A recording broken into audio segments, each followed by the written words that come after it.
The December wind cut through Manhattan like a blade of ice, merciless and sharp. Marcus Wellington pulled his wool overcoat tighter as he stepped out of his private car, the heated leather interior a distant memory now replaced by the brutal reality of a New York winter. At 37, he had everything money could buy: penthouses, cars, a financial empire that spanned continents, and yet, as he walked toward his waiting vehicle after another 16-hour day, he felt emptier than the frozen streets around him. His mansion in the Upper East Side awaited him, all 12,000 square feet of it, silent as a tomb. It had been 8 months since Catherine left, taking their 3 daughters with her. 8 months since those halls echoed with laughter, since tiny feet pattered across marble floors, since he'd heard "Daddy" whispered in sleepy voices at bedtime. The divorce papers cited his absence, his devotion to Wellington Industries over his family, his transformation from the man she'd married into someone she no longer recognized. She wasn't wrong. Marcus had thrown himself into work with even more fervor after they left, as if he could fill the void with mergers and acquisitions, with quarterly reports and board meetings. Tonight was no different. Another late evening, another lonely drive home, another night of rattling around in rooms that remembered joy but now held only echoes. He was 3 blocks from his building when he saw her. At first, she was just a shadow huddled in a doorway, another casualty of a city that could be as cold in spirit as it was in temperature. But something made him look twice. Perhaps it was the way she was curled around something, protective and desperate. Perhaps it was the sound, so quiet he almost missed it, of soft weeping carried on the wind. Marcus stopped walking. His driver, Thomas, pulled the car alongside him, rolling down the window with concern. "Mr. Wellington? Is everything all right?" But Marcus couldn't respond. He was moving toward the doorway, toward the figure that was now more clearly visible under the harsh streetlight. A young woman, her face partially hidden, wearing what might have once been a decent dress, but was now torn and insufficient against the cold. And in her arms, wrapped in what looked like a thin blanket, a baby. "Sir?" Thomas called again, but Marcus was already there, kneeling down, his expensive suit pants meeting the dirty pavement. The woman looked up, and Marcus felt his heart stop. She couldn't have been more than 28, with dark skin that seemed almost gray from cold, and eyes, God, her eyes, filled with such desperate fear and exhaustion that it knocked the breath from his lungs. But it was what she said that shattered something inside him. "Sir," she whispered, her voice shaking so badly he could barely understand her. "Sir, my baby is freezing." She pulled back the thin blanket just slightly, and Marcus saw a tiny face, no more than 2 months old, lips tinged blue, little body trembling despite being pressed against his mother's chest. The baby made a weak crying sound, and something in Marcus, something he thought had died 8 months ago, roared to life. He didn't think. He simply acted. In one fluid motion, he stripped off his coat, his hands working faster than his mind could process, and wrapped it around both mother and child. The coat was worth more than most people made in a month, custom-tailored Italian wool, but in that moment it was simply warmth, simply what they needed. "Thomas." His voice came out sharp, commanding. "Open the car. Now." "Mr. Wellington." "Now." The door opened, warm air spilling out into the night.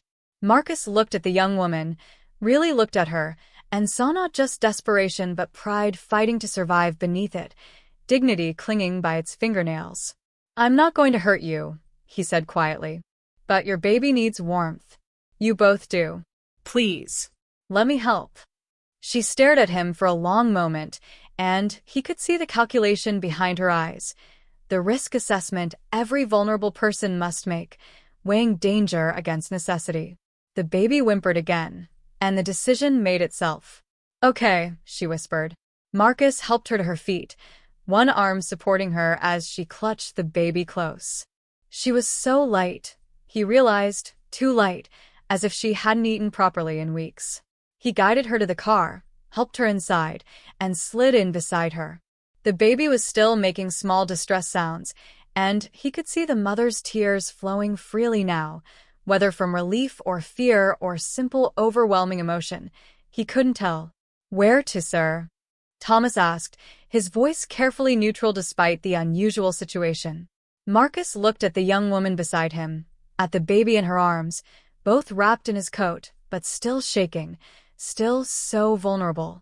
He thought of his empty mansion, of rooms his daughters no longer filled, of a nursery Catherine had insisted he help decorate that now stood silent and unused. "Home, Thomas," he said quietly. "Take us home."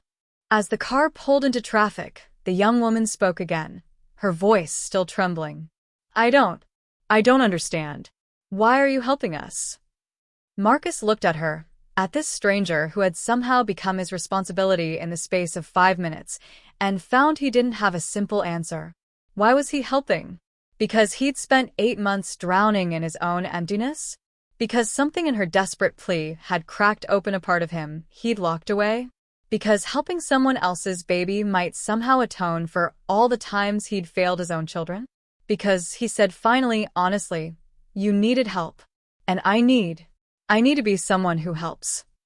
The young woman nodded slowly, and for the first time, something like hope flickered in her exhausted eyes.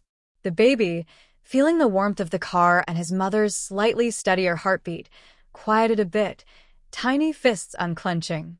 And as the car glided through the New York night toward a mansion that had forgotten what it meant to shelter someone who truly needed shelter, Marcus Wellington felt something he hadn't felt in 8 months: purpose. The mansion rose before them like something from a dream, or perhaps a fairy tale, the kind where a peasant girl stumbles into a castle and discovers it's been waiting for her all along. The young woman, Marcus still didn't know her name, pressed her face slightly against the car window, her breath fogging the glass as she stared up at the limestone facade, the warm lights glowing from within like promises of safety. This is where you live." Her voice was barely audible. "Yes," Marcus said simply. He had long ago stopped seeing his home as others did, stopped noticing the grandeur that now made her eyes widen. But looking at it through her perspective, he saw it anew. The wide steps leading to double doors, the ornate iron railings, the sheer size of it all. It must seem impossible to her, he realized. A palace in the sky. Thomas opened the door, and Marcus stepped out first, then turned to help her. She moved carefully, protecting the baby with every gesture, and Marcus realized she was injured somehow. A slight limp he hadn't noticed before, the way she held her left side as if it pained her. "Are you hurt?" he asked, concern sharpening his tone. "It's nothing," she said quickly. Too quickly. "Just fell a few days ago. It's healing." Marcus made a mental note to have a doctor come by in the morning. He guided her up the steps, his hand barely touching her elbow, giving support without pressure. When they reached the doors, he paused. "What's her name?" he asked. "I've brought you into my home, and I don't even know what to call you." She hesitated, and he saw that calculation again, that weighing of risk. Then her shoulders straightened slightly, and she looked him in the eye with a dignity that poverty and circumstance hadn't been able to strip from her. "Jasmine," she said. "Jasmine Brooks. And this." She pulled the coat back slightly to reveal the baby's face. "This is Hope." "Hope," Marcus repeated, something catching in his chest. "That's a beautiful name." "It's all I could give her," Jasmine said quietly. "When she was born, I had nothing else. No money, no home, nothing. Just hope that somehow we'd be okay. So I named her that. Hope Elizabeth Brooks." Marcus nodded, not trusting his voice for a moment. Then he pushed open the doors and led them inside. The entrance hall was spectacular, soaring ceilings, a crystal chandelier that cost more than some houses, marble floors that gleamed under carefully positioned lights. But it was also clearly a home abandoned by life. There was a perfection to it, a sterile quality that spoke of professional cleaning services, but no actual living. No shoes kicked off by the door, no backpacks dropped carelessly, no tiny handprints on the walls. Jasmine stood in the center of the hall, turning slowly, her eyes taking in everything while she held Hope closer, as if beauty could be dangerous. "Mrs. Chun," Marcus called out, his voice echoing in the vast space. A moment later, a small Asian woman in her 60s appeared from one of the hallways, her expression shifting from surprise to shock as she took in the scene, her employer with a young black woman in a torn dress, a baby in her arms, wrapped in what was clearly Marcus's coat. "Mr. Wellington, I didn't expect you to bring, that is, I didn't know you'd have guests." Mrs. Chun had been his housekeeper for 15 years, had known his daughter since birth, had cried with him the day Catherine took them away. She was staring at Jasmine and Hope with a mixture of confusion and something that might have been hope of her own. "Mrs. Chun, this is Jasmine Brooks and her daughter, Hope. They'll be staying with us. Jasmine needs food, something warm but gentle, perhaps soup and bread. And Hope, how old is she, Jasmine?" 2 months, Jasmine whispered. 2 months and 3 days. "She's hungry too," Marcus said to Mrs. Chun. "Are you nursing?" he asked Jasmine, then felt his face heat slightly at the intimate question. But Jasmine just nodded, her expression tired. "When I can. But I haven't. I haven't had much to eat myself lately. My milk isn't what it should be." Mrs. Chen's expression softened immediately, the confusion replaced by a fierce maternal protectiveness that Marcus remembered from his own daughter's infant days. "Come with me, dear," she said, moving toward Jasmine. "Let's get you both warm and fed. Mr. Wellington, should I prepare the guest suite on the 2nd floor?" "The family wing," Marcus said, surprising himself. The family wing was where he and Catherine had lived, where the girls' rooms still sat exactly as they'd left them, where the nursery stood empty and waiting. "Use the nursery, and Jasmine can have the room adjacent to it, the one Catherine used when the girls were infants and she wanted to be close." Mrs. Chen's eyebrows rose slightly, but she nodded. "Of course, sir.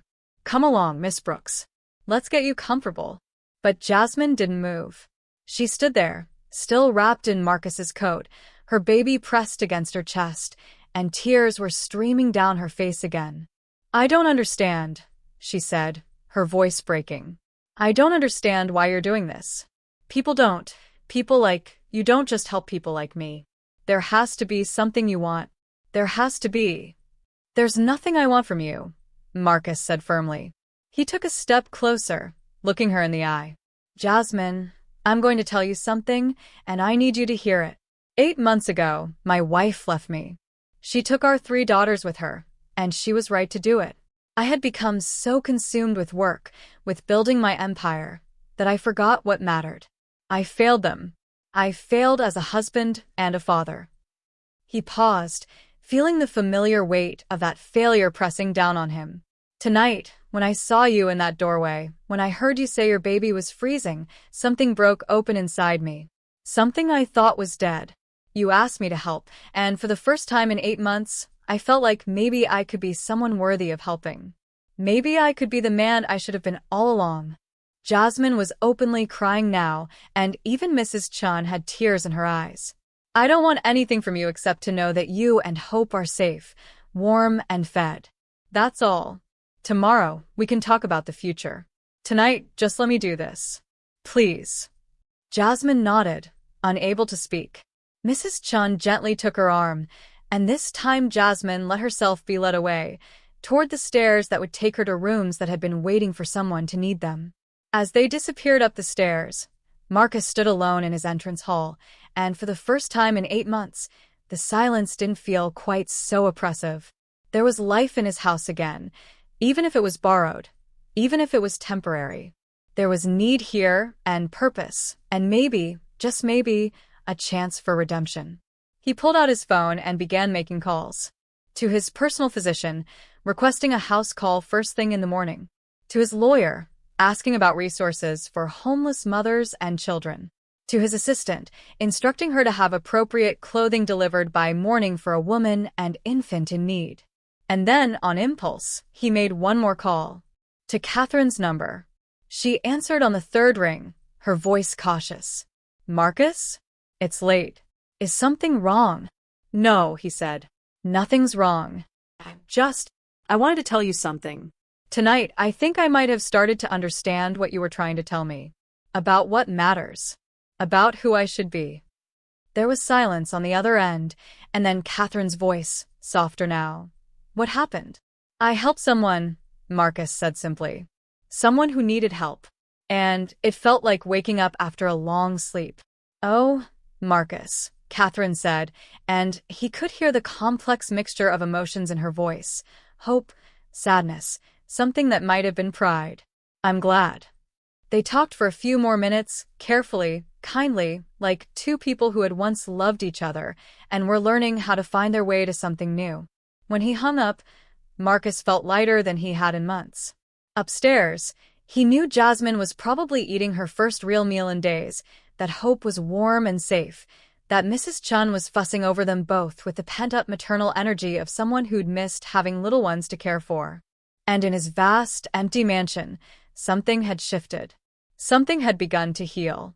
Morning came softly to the Wellington mansion, winter sunlight filtering through expensive curtains and painting everything in shades of gold.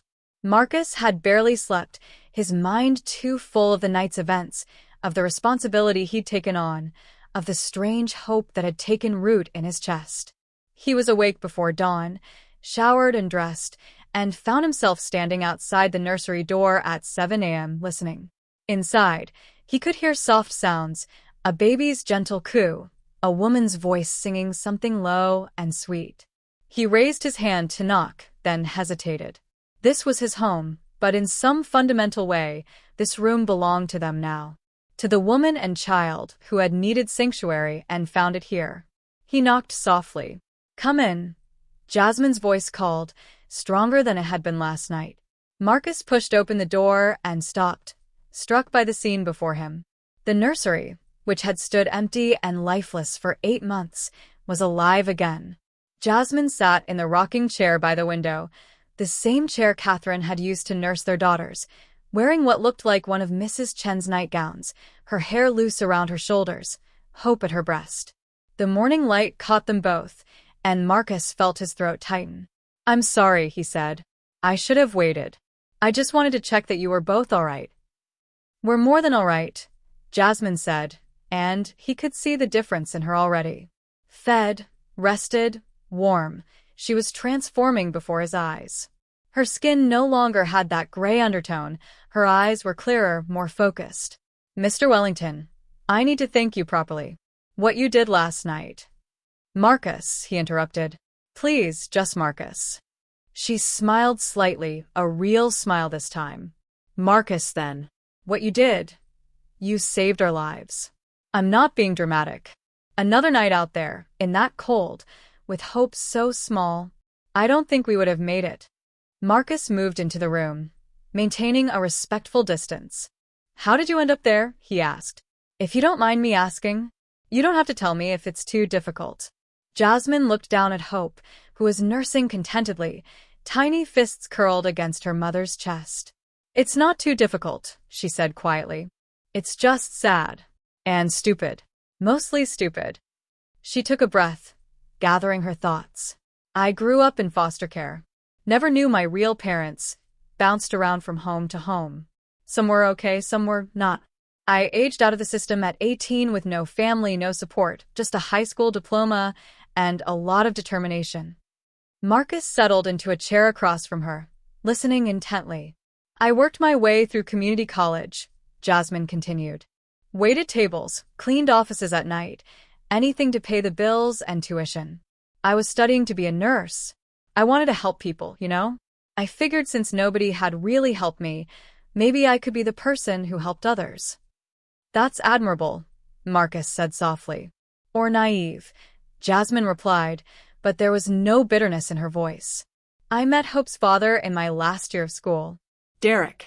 He was charming, handsome, said all the right things. He had a good job in construction, seemed stable. For the first time in my life, I felt like maybe I could have something normal. A partner. Maybe even a family." She paused, shifting Hope to her other breast with the practiced ease of motherhood. "I got pregnant. I was scared, but Derek seemed happy. Said we'd make it work, that he'd take care of us. I believed him." Marcus could already see where this was going, and his hands clenched into fists. "Things were okay at first," Jasmine said. "I had to drop out of school, couldn't work full-time, study, and prepare for a baby all at once. Derek said it was fine, that he'd support us until I could go back. But after Hope was born, things changed. He started staying out late, coming home drunk. Money got tight. And then one day, I came home from the grocery store with Hope, and all his stuff was gone. He left, Marcus said, his voice hard. He left, Jasmine confirmed. No note, no explanation. Just gone. I found out later he'd been fired from his job weeks before and hadn't told me. The rent on our apartment was 2 months overdue. We were being evicted. She looked up at Marcus, and he saw that same dignity from last night, that refusal to be broken even by circumstances that would have crushed most people. I tried everything, she said. Called every resource, every shelter. But you know what? When you're a single mother with a newborn and no job, no references, no family, no savings, nobody wants to take a chance on you. The shelters were full. The programs had waiting lists. I sold everything I had, but it wasn't enough. And then suddenly Hope and I were on the street, and I was just trying to keep her alive one day at a time. How long? Marcus asked, his voice rough with emotion. How long were you out there? 2 weeks, Jasmine said. 2 weeks of sleeping in doorways, in subway stations until security chased us out, anywhere I could find that might be a little warmer. I spent what little money I had on food, but I couldn't eat much because I needed to keep nursing Hope. I was so scared, Marcus. So scared that I was going to watch my baby die because I couldn't protect her. Tears were streaming down her face now, but her voice remained steady. Last night, I had given up. I was so cold, so tired, so hungry. Hope was barely crying anymore, just making these little whimpering sounds, and I knew that was bad. I knew that meant she was shutting down. And I just kept praying, even though I'm not sure I really believe in God, I just kept praying for someone to help us. And then you appeared. Marcus had to look away, blinking rapidly against his own tears.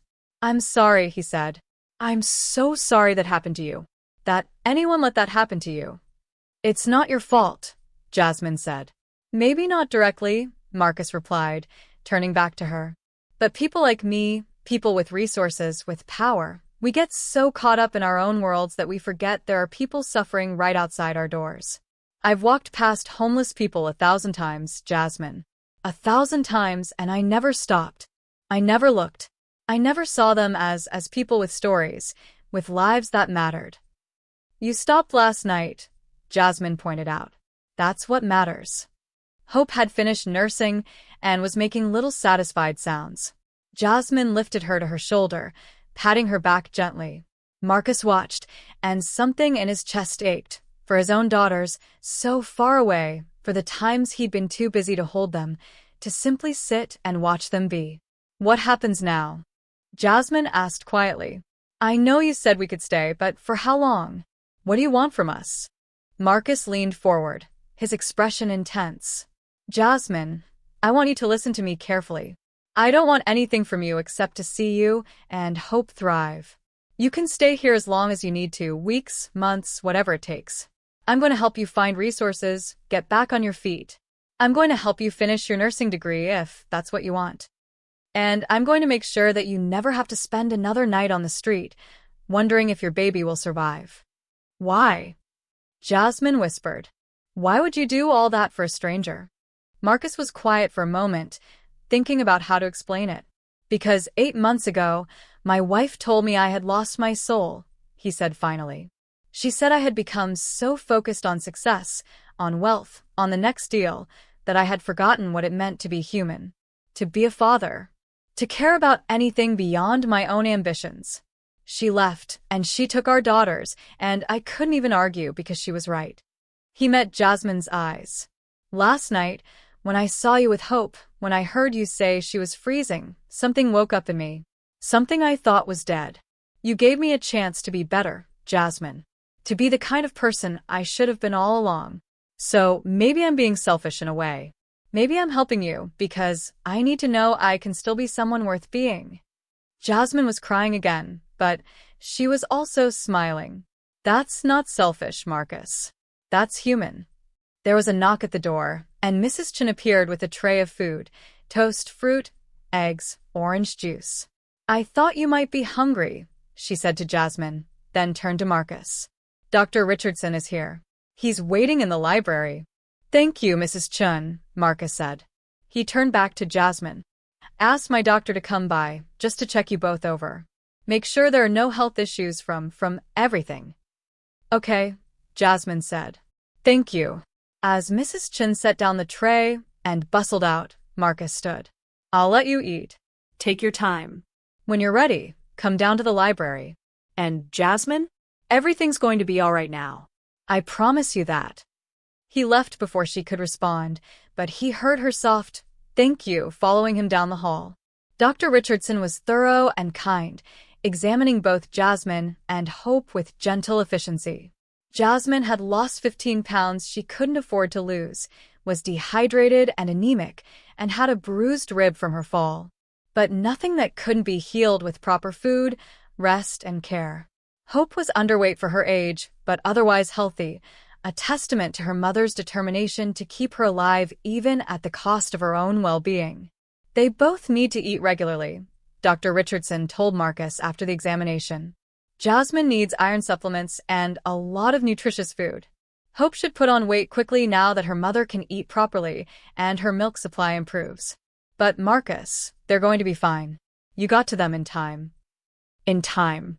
Those words echoed in Marcus's mind long after the doctor left. He had gotten to them in time. But how many others hadn't he gotten to? How many others was he walking past even now, too blind to see?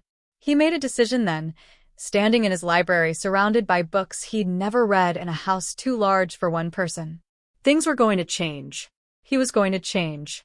And it started here, with Jasmine and Hope with a second chance to be human. The first week passed in a blur of small moments that built into something larger, something neither Marcus nor Jasmine had quite expected. The mansion, which had felt like a mausoleum for 8 months, began to breathe again.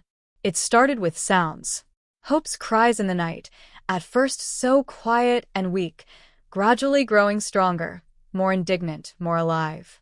The sound of Jasmine singing while she fed her daughter, old lullabies mixed with R&B songs from the radio, her voice carrying through the halls. Mrs. Chun humming in the kitchen as she prepared meals, actually smiling again as she cooked for people who needed food, not just expected it. And Marcus, surprising himself, laughing. Actually laughing at something Jasmine said, a wry observation about how rich people seem to have different physics than normal people, since nothing in the mansion made normal sense to her. The bathroom is bigger than the entire apartment I grew up in, she'd said. And there are 3 of them just on this floor. Who needs 3 bathrooms? Catherine always said I was excessive, Marcus had replied, and for the first time, the mention of his ex-wife didn't feel like a weight on his chest. By day 3, Jasmine had started to look like herself again, or perhaps like someone she'd never had the chance to be. Fed properly, rested, with her injury healing, she moved through the house with growing confidence. She helped Mrs. Chun in the kitchen despite protests, insisting she needed to do something useful. She told stories about her dreams of becoming a nurse, her eyes lighting up as she described the kind of care she wanted to provide. I wanted to work in pediatrics, she told Marcus over dinner one evening, a dinner she'd helped prepare, claiming she'd go stir-crazy if she just sat around being waited on. I've always been good with kids. Maybe because I never really had a childhood myself, so I understand what it's like to need someone to be gentle with you. Marcus watched her across the table, Hope sleeping in a bassinet nearby, and felt something shift in his perspective. This wasn't charity anymore, not exactly. This was connection. On day 5, the clothing he'd ordered arrived, practical things, comfortable things, but also nice things because Jasmine deserved nice things. When she came down to dinner wearing a new dress, her hair done up, looking like the beautiful, dignified woman she'd always been beneath the circumstances that had tried to crush her, Marcus felt his breath catch. Is it too much? She asked, suddenly self-conscious. Mrs. Chin helped me pick it out, but if it's not appropriate. It's perfect, Marcus said, and meant it. You look lovely. She blushed, ducking her head, and he realized with a start that he'd made her uncomfortable. He was her benefactor, the man who held all the power in this situation. He needed to be more careful. But Jasmine looked up again, meeting his eyes, and smiled. Thank you, she said. For this. For all of this. I keep thinking I'm going to wake up and find out this was all a dream. It's not a dream, Marcus assured her, though I understand why it might feel that way. That night, after Jasmine had gone to bed, Marcus stood in the doorway of the nursery, watching her sleep with Hope cradled beside her. She'd insisted on keeping Hope in the room with her rather than using the crib, needing her baby close after so many nights of fear. He understood that completely. Mrs. Chin found him there, handed him a cup of tea, and stood beside him. She's good for you, the housekeeper said quietly. Both of them are. I'm supposed to be good for them, Marcus replied. Why can't it be both? Mrs. Chun asked. Mr. Wellington, I've worked for you for 15 years. I've seen you build an empire, start a family, lose your way, lose your family. I've never seen you as alive as you've been this past week. Marcus wanted to protest, but he couldn't, because she was right. For the first time in as long as he could remember, he was excited to come home from work. He was finding excuses to leave the office early, to have dinner with Jasmine and Mrs. Chun, to sit in the living room while Jasmine fed Hope and told him about her day. It was simple, domestic, nothing at all like his usual life of power lunches and corporate warfare. And it made him happy. I'm trying not to take advantage, he said quietly. She's vulnerable. She's dependent on me. The last thing I want is to make her feel uncomfortable or obligated. I know, Mrs. Chin said. And that's why you won't. But Marcus, it's okay to admit that this arrangement is helping you too. That having people to care for again is healing something that was broken. He thought about that after Mrs. Chin left, thought about it as he went to his own room. So far from the nursery, so isolated. He thought about Catherine, about his daughters, about how he'd let work consume him until there was nothing left for the people who mattered most. But he was different now, wasn't he? Or at least he was trying to be. The next morning, Marcus made a decision. He called his lawyer and his accountant, setting up trusts and accounts, making arrangements. Then he called Jasmine down to his study, where she sat across from his desk looking nervous. I want to talk about your future, he said. Both yours and Hope's. Okay, Jasmine said carefully. I've been looking into nursing programs in the city, Marcus continued. Several of them have provisions for single mothers, including childcare assistance. I'd like to help you get back into school, finish your degree. Jasmine's eyes widened. Marcus, I can't ask you to. You're not asking. I'm offering. He pushed some papers across the desk. I've set up an educational trust for you. It will cover tuition, books, living expenses while you're in school. And I've arranged for a small apartment near the hospital where you'll be doing your clinical rotations. It's safe, clean, in a good neighborhood. An apartment, Jasmine repeated, and something flickered across her face, hope mixed with something that might have been disappointment. So, we'll be leaving here. Not immediately, Marcus said quickly. Not until you're ready. But Jasmine, you need to have your own place. Your own independence. I don't want you to feel trapped here, or dependent on me indefinitely. I don't feel trapped, Jasmine said quietly. I feel safe. For the first time in my life, I feel safe. The words hung between them, heavy with meaning. Marcus felt his careful plans, his proper boundaries, starting to blur. You'll still be safe, he said. I'm not abandoning you. I'll be here, supporting you. But you need to have your own life, Jasmine. Your own space. You need to be able to stand on your own 2 feet, not because I don't want to help you, but because you deserve to know you can. Jasmine was quiet for a long moment, looking down at the papers without really seeing them. You're right, she said finally. I know you're right. It's just, I've never had someone care about me like this before. Someone who wanted me to succeed without wanting something in return. It's hard to trust it's real. It's real, Marcus promised. And Jasmine? Even after you move into your own place, you'll always have a home here. This house, these rooms, they'll always be here for you and hope if you need them. She looked up at him then, tears in her eyes but a smile on her face. You're a good man, Marcus Wellington. I don't care what your ex-wife said. You're a good man. Later that day, Marcus was on a conference call when he heard it, a sound he hadn't heard in his home in 8 months. Laughter. Not just Jasmine's laugh, but Mrs. Chen's too. Both of them in the kitchen, laughing at something while Hope made her baby noises in the background. He ended his call early and went to find them. They were baking cookies, flour everywhere, Jasmine with a smudge on her nose, and Mrs. Chen trying to show her the right way to fold in chocolate chips while Jasmine insisted her way was better. Marcus. Jasmine called when she saw him. Tell Mrs. Chen that cookies don't have to be perfect to taste good. Tell this child, Mrs. Chen retorted with mock severity, that if you're going to bake, you should bake properly. Marcus leaned against the doorframe, watching them, and felt something he hadn't felt in so long he'd almost forgotten the shape of it. Contentment. Simple, uncomplicated contentment. I think, he said, that cookies are cookies, and they'll taste good either way.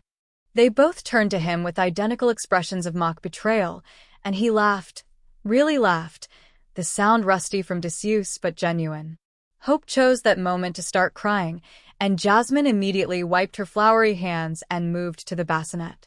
But Marcus was closer. May I? He asked. Jasmine hesitated only a moment before nodding. Marcus picked up Hope, and she immediately settled, her tiny body warm and trusting against his chest. She looked up at. This response paused because Claude reached its max length for a message. He continued to nudge Claude along, him with those serious baby eyes, and he felt his heart crack open just a little more. Hello, little one, he murmured. You're going to do great things someday. You know that? You're going to be strong and smart and brave, just like your mother. When he looked up, Jasmine was watching him with an expression he couldn't quite read. But there were tears on her cheeks, and her smile was soft and real. Thank you, she whispered, for seeing us. For really seeing us. And Marcus realized that was exactly it. He was seeing them, really seeing them in a way he'd forgotten how to see anyone, including his own family. And in seeing them, he was somehow learning to see himself again, too. That night, after Jasmine had taken Hope upstairs and Mrs. Chen had gone to her own quarters, Marcus sat in his study and called Catherine again. I want the girls to come visit, he said without preamble. Not permanently, not yet. I know I have more work to do, but I want them to see. I want them to meet someone. 2 someones, actually. Marcus, what's going on? Catherine asked, curiosity and concern in her voice. So he told her. About Jasmine and Hope, about the past week, about how everything had changed. I know it sounds strange, he said. I know it sounds like. I don't even know what it sounds like. But Catherine, I'm different. I'm learning how to be present, how to care about someone other than myself. And I want our daughters to see that. I want them to know their father can change. There was a long silence. Then, okay, Catherine said. This weekend. I'll bring them for the day. But Marcus, if this is some kind of game, if you're using these people to prove a point. I'm not, Marcus said firmly. This isn't a game. This is me figuring out how to be human again. Then I'll see you this weekend, Catherine said, and there was something new in her voice. Something that might have been hope. After he hung up, Marcus went upstairs and stood outside the nursery door again, listening to Jasmine sing Hope to sleep. And he thought about the strange way life worked, how sometimes salvation came in the most unexpected packages, how sometimes you had to lose everything to learn what really mattered. Thank you, he whispered to the closed door, to the woman and child beyond it who had somehow saved him while he was supposed to be saving them. And in that moment, standing in the hallway of his too large, too empty mansion that was finally starting to feel like a home again, Marcus Wellington knew that everything had changed. The question was, what came next? The weekend arrived with a mixture of anticipation and anxiety that Marcus hadn't felt since his wedding day. He stood in the entrance hall at 9 in the morning, adjusting his tie for the 3rd time, while Jasmine watched from the stairs with an amused expression. You're nervous, she observed, hope cradled in her arms. I've never seen you nervous before. They're my daughters, Marcus said, his hands stilling on his tie. And I haven't seen them in 3 weeks. And they're going to meet you and Hope, and I have no idea how to explain any of this in a way that makes sense. Tell them the truth, Jasmine said simply. She'd come down to offer moral support, wearing one of her new dresses, her hair pulled back, looking every bit the confident woman she was becoming. Tell them you helped someone who needed help. Kids understand that better than adults do, I think. Before Marcus could respond, a car pulled up outside. Through the tall windows, he could see Catherine stepping out, then opening the back door to release 3 whirlwinds of energy. Sophia, the eldest at 12, emerged first with her typical dramatic flair, her long dark hair in perfect braids. Then Maya, 10, with her glasses and serious expression. And finally, little Emma, just 6, already running toward the door before Catherine could catch her. Marcus's heart clenched. How had they gotten so big in just 8 months? He opened the door and Emma launched herself at him with a squeal of "Daddy" that nearly knocked him over. He caught her, swinging her up, breathing in the smell of her strawberry shampoo, feeling her small arms wrap around his neck like a lifeline. "Hi, baby girl," he murmured. "I've missed you so much." "I missed you too, Daddy," Emma said, pulling back to look at him seriously. "Mom says you have a surprise for us." "I do," Marcus said, looking up to see Sophia and Maya hanging back with Catherine, both girls watching him with more caution. His heart broke a little. They were old enough to remember the broken promises, the missed recitals, the father who was always working. "Hi, Dad," Sophia said, her tone carefully neutral. "Hi, sweetheart." "Maya." He set Emma down and approached his older daughters, resisting the urge to pull them into a hug they might not want. "You both look beautiful. Come in, please." Catherine stepped forward, and Marcus was struck by how strange it was to have her as a visitor in what had once been her home.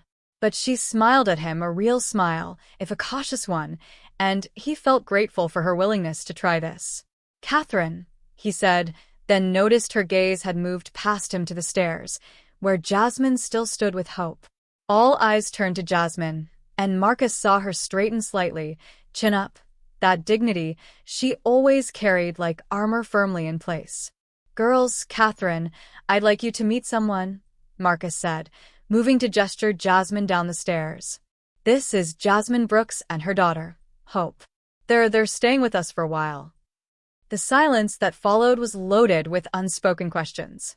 Catherine's expression was carefully neutral, but Marcus could see the wheels turning in her mind. Sophia's eyes had gone wide, clearly jumping to some very teenage conclusions.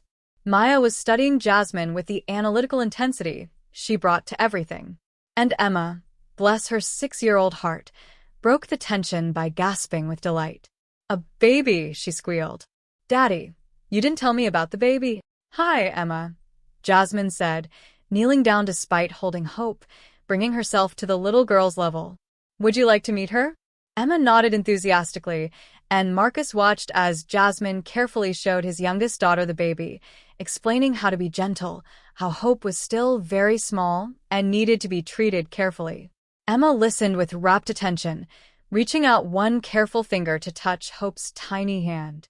"She's beautiful," Emma whispered. "Like a princess." "She is beautiful," Jasmine agreed, glancing up at Marcus with a small smile. Catherine stepped forward, her expression softening.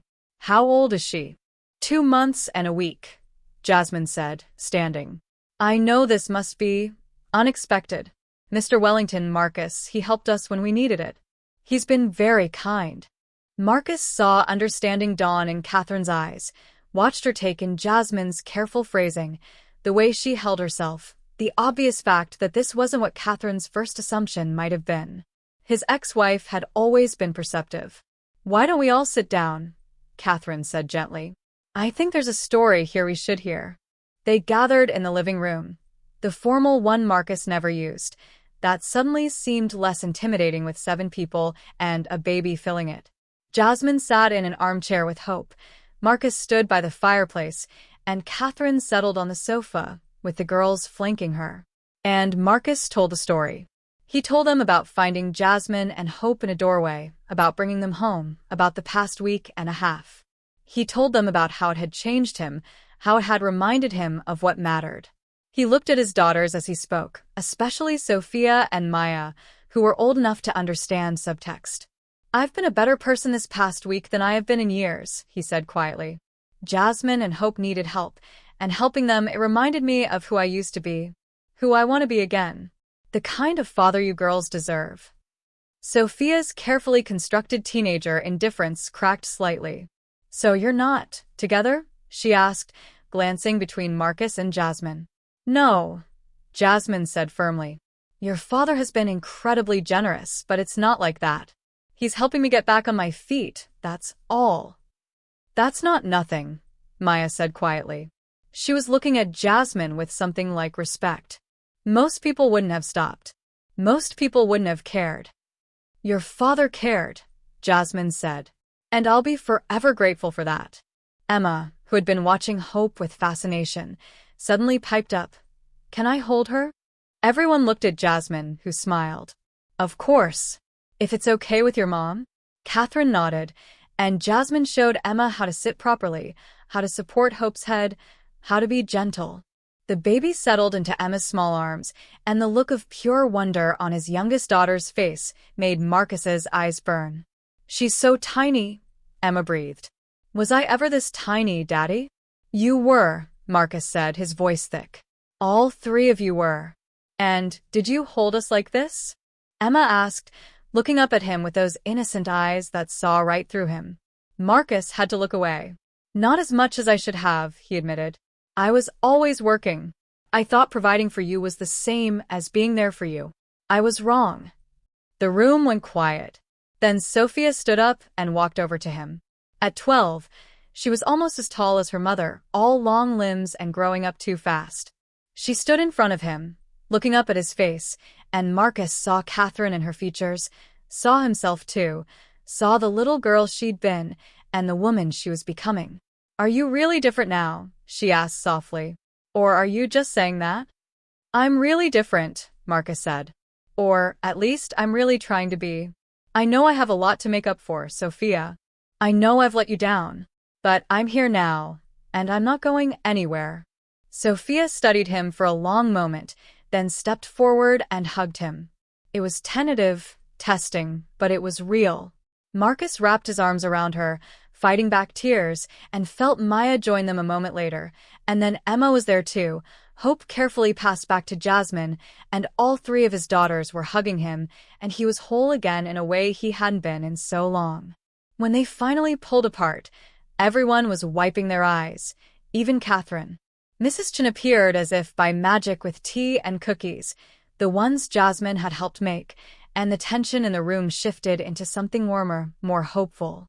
The rest of the morning passed in a blur of catching up.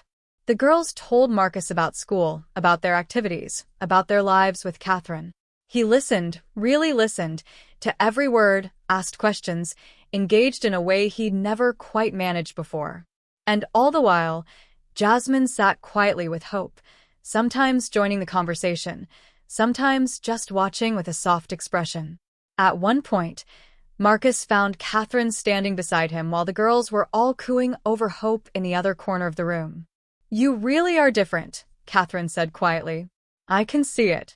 I'm trying, Marcus said. Catherine, I know it's too late for us. I know I destroyed what we had.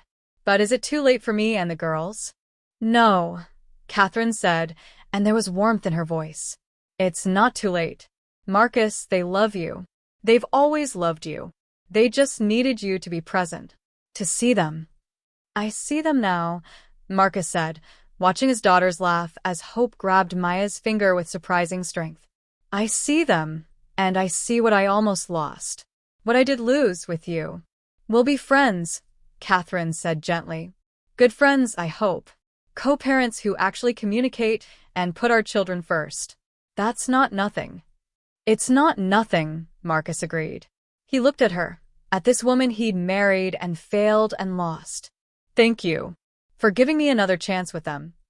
Thank you for becoming someone who deserves it, Catherine replied. Lunch was a chaotic, joyful affair. Mrs. Chen had outdone herself, and the dining table that had sat empty for so long was suddenly full of life and noise and laughter.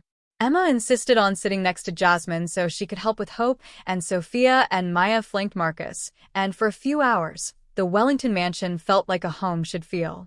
After lunch, while Hope napped and Emma was curled up in Jasmine's lap listening to a story, Sophia pulled Marcus aside. "Dad," she said, that teenage uncertainty back at her voice. "Can I ask you something?" "Anything, sweetheart." Are you going to marry Jasmine?" Marcus blinked, surprised. "What? No." "Sophia, I told you, it's not like that." "But you like her," Sophia pressed. "I can see it. The way you look at her, the way you smile when she talks." "I'm not a little kid anymore, Dad." "I can tell." Marcus sighed, running a hand through his hair. "It's complicated," he said finally. "Yes, I care about Jasmine. She's an incredible person, and helping her has changed my life. But she's vulnerable right now, dependent on me. It wouldn't be right to pursue anything romantic. She needs to find her own strength first, her own independence." "So you do like her," Sophia said, a small smile playing at her lips. "I respect her," Marcus corrected, though he knew he was splitting hairs. "There's a difference." "If you say so," Sophia said, but she was definitely smiling now. "But Dad, if you ever do, I think she's really nice. And Hope is adorable. Just so you know." She bounced off before Marcus could respond, leaving him standing in the hallway wondering when his 12-year-old had become so perceptive.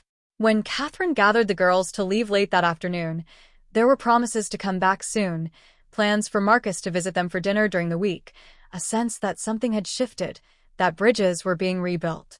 Emma hugged Jasmine goodbye like they were old friends. "Will you still be here next time?" she asked. "I don't know, sweetheart," Jasmine said honestly. "But I'll come visit if you want me to." "I want you to," Emma said firmly. "You and Hope both." After they left, the house felt quieter, but not empty anymore. Jasmine stood in the entrance hall, Hope in her arms, and looked at Marcus. "Your daughters are wonderful," she said. "You're very lucky." "I know," Marcus said. "I forgot that for a while. But I won't forget again." They stood there for a moment, the air between them charged with something neither was quite ready to name.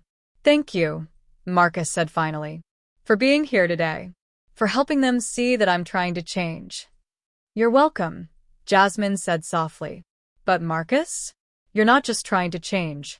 You have changed. I've seen it. Your family saw it today. You should see it too." She went upstairs before he could respond, and Marcus was left alone in his entrance hall, feeling the weight of the day, the hope of it, the strange new shape his life was taking. Mrs. Chun found him there 10 minutes later, still standing, still thinking. "That went well," she observed. "It did," Marcus agreed. "Better than I hoped." "Miss Jasmine Fitz here," Mrs. Chun said casually. "Her and little Hope both. This house likes having them."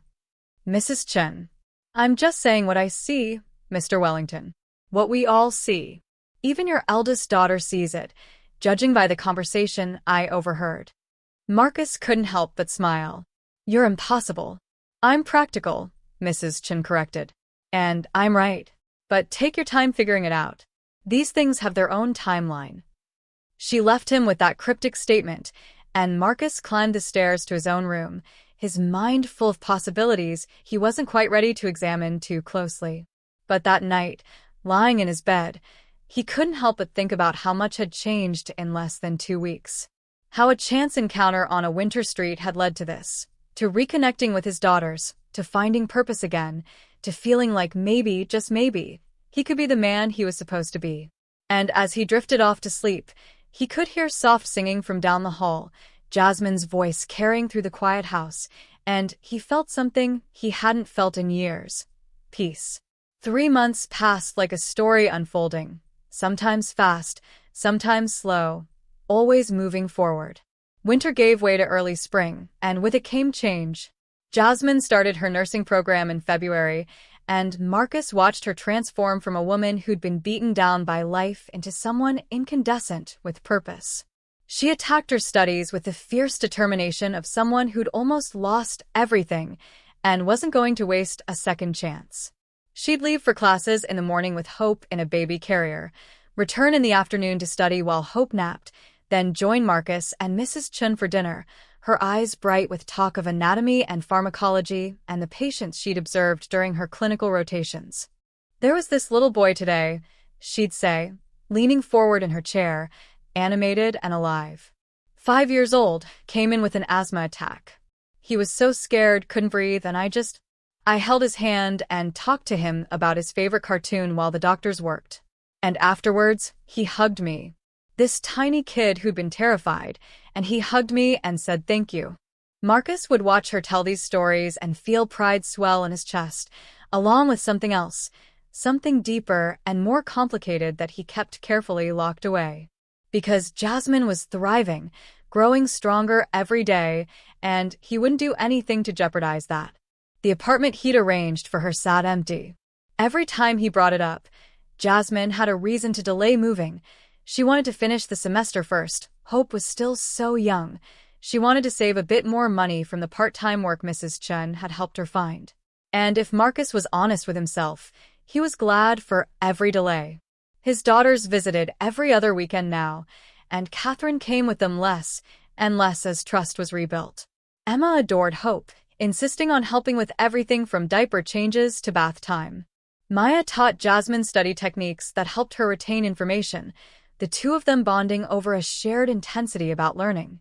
And Sophia, perceptive Sophia, watched everything with knowing eyes and said nothing, but smiled sometimes when she caught Marcus looking at Jasmine when he thought no one was watching. The mansion had become a real home. There were baby toys in the living room now, textbooks scattered on the kitchen counter, Hope's laugh echoing through hallways that had been silent for too long. Marcus found himself restructuring his work schedule, leaving the office by 6 every day, turning down evening meetings and weekend commitments. Wellington Industries didn't collapse without his constant attention. It thrived, as if his employees had been waiting for him to step back and trust them. But it was the small moments Marcus treasured most. Coming home to find Jasmine and Mrs. Chun in the kitchen, teaching each other recipes while Hope watched from her bouncy seat, making those gurgling baby sounds that seemed to be her way of joining the conversation. Studying in his home office late at night and hearing Jasmine pass by, pausing in the doorway to ask if he wanted tea, her presence a comfort even in silence. The way Hope would smile when she saw him now, reaching out her little hands, somehow recognizing that he was someone safe, someone who cared. The Sunday morning when he'd found Jasmine in the library, Hope asleep in her arms, tears streaming down her face as she read a letter. "Jasmine?" He'd rushed to her side, concerned. "What's wrong? What happened?" "Nothing's wrong," she'd said, laughing through her tears. "Marcus, this letter, it's from the hospital.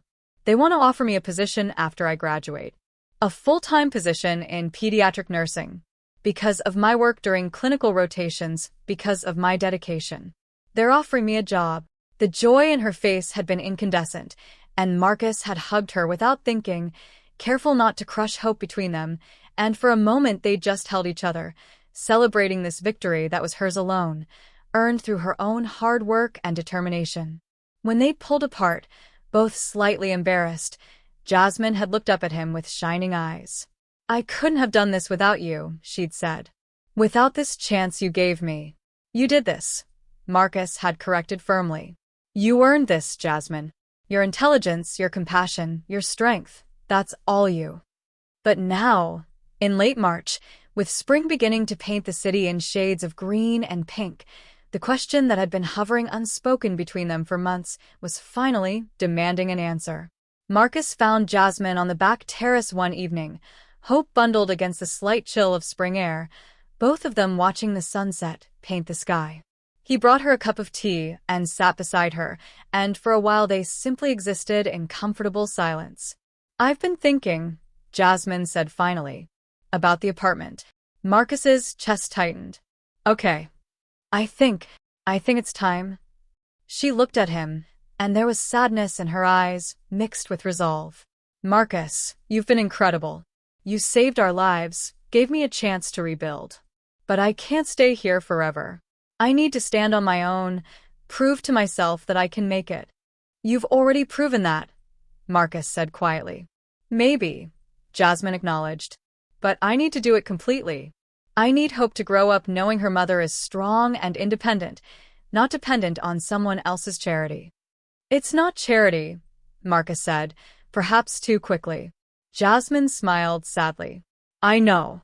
But it's not. It can't be what I sometimes wish it could be either. The words hung between them, heavy with meaning. Marcus's heart was pounding. What do you wish it could be? Jasmine looked away, back at the sunset, and when she spoke, her voice was barely audible. I wish I'd met you differently. Under different circumstances. I wish I could know if what I feel is real, or just gratitude mixed up with relief and dependence. I wish. She trailed off, shaking her head. Jasmine, Marcus said, and she turned to look at him. I've been trying so hard to do the right thing.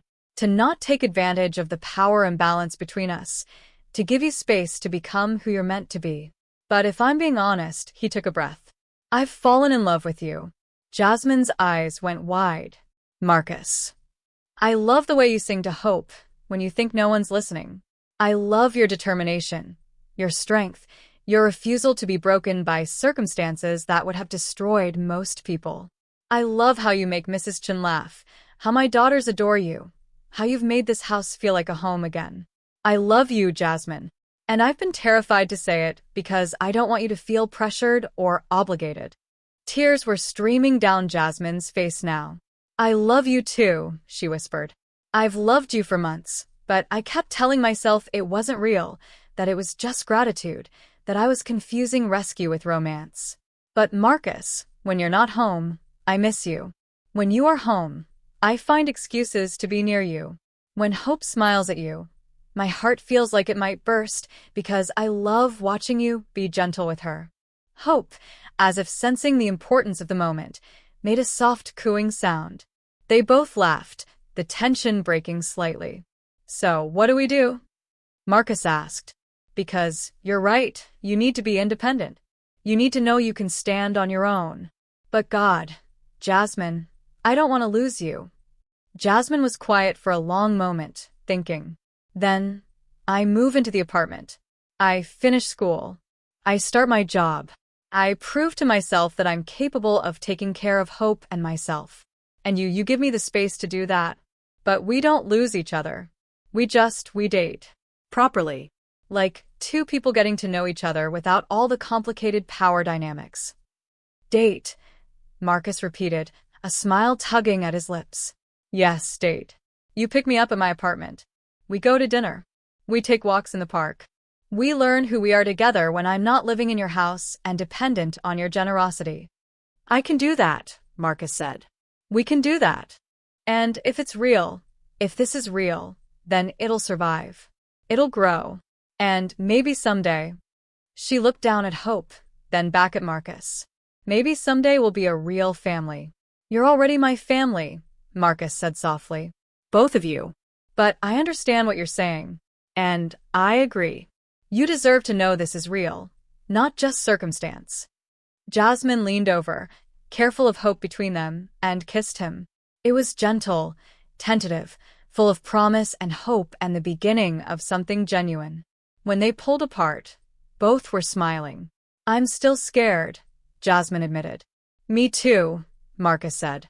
But some of the best things in life are scary.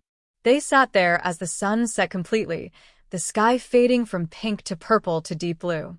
Hope fell asleep in her mother's arms, and Marcus put his arm around Jasmine's shoulders, and it felt right. Different from anything he'd felt with Catherine, different from anything he'd known before, but right. 2 weeks later, Marcus stood in Jasmine's new apartment, helping her arrange furniture and put together Hope's crib. It was a good space, sunny, safe, in a neighborhood with a playground and good schools. It was all hers. It's perfect, Jasmine said, looking around with satisfaction. Mrs. Chun had helped her pick out curtains and dishes, and his daughters had contributed cheerful artwork for Hope's room. It felt loved before it was even lived in. It is, Marcus agreed. But it's going to be quiet.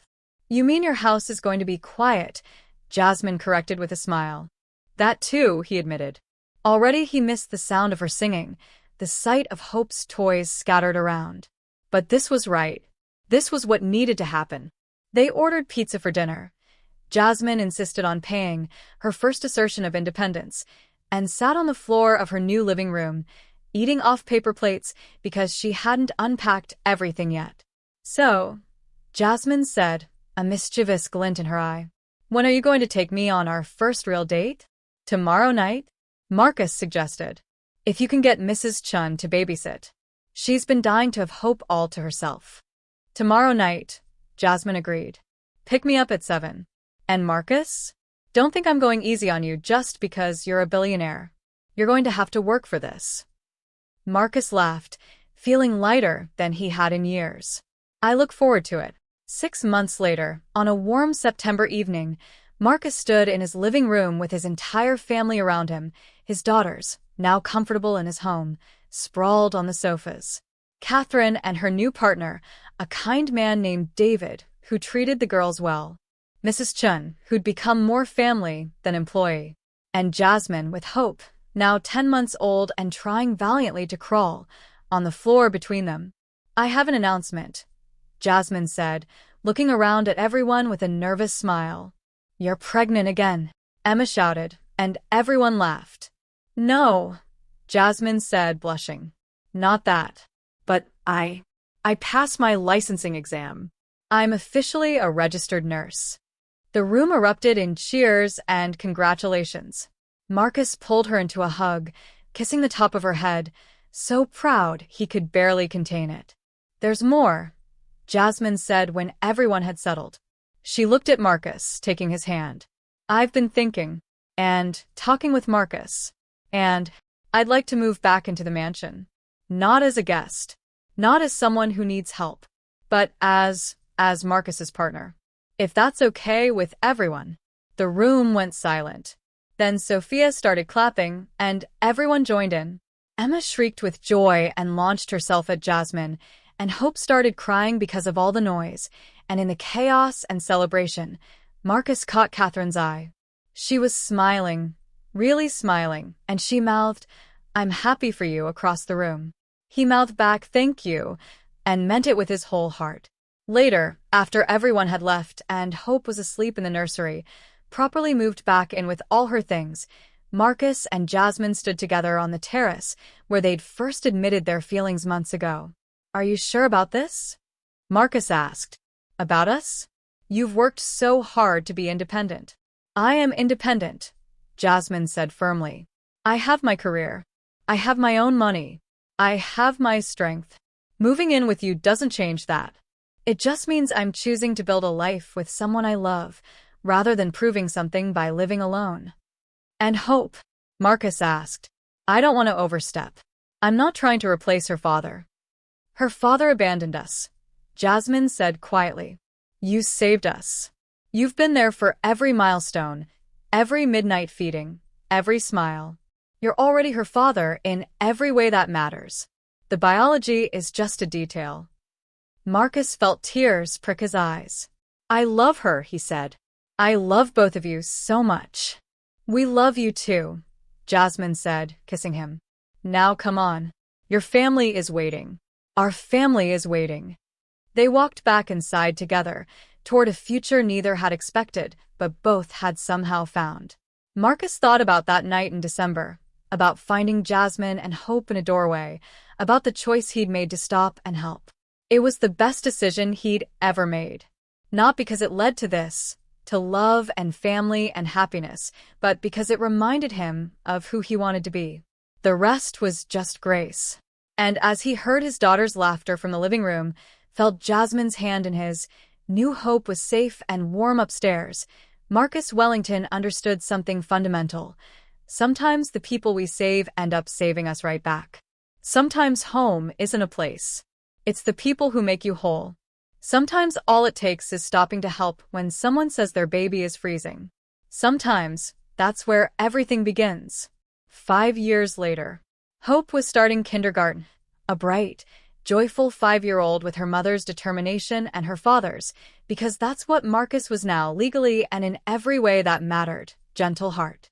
She insisted on wearing her favorite dress, the one with stars on it, and carrying the backpack Sophia, Maya, and Emma had helped her pick out. "Are you ready, sweetheart?" Jasmine asked, kneeling down to adjust Hope's collar. "Ready, Mama," Hope said confidently. Then she turned to Marcus. "Will you walk me to my classroom, Daddy?"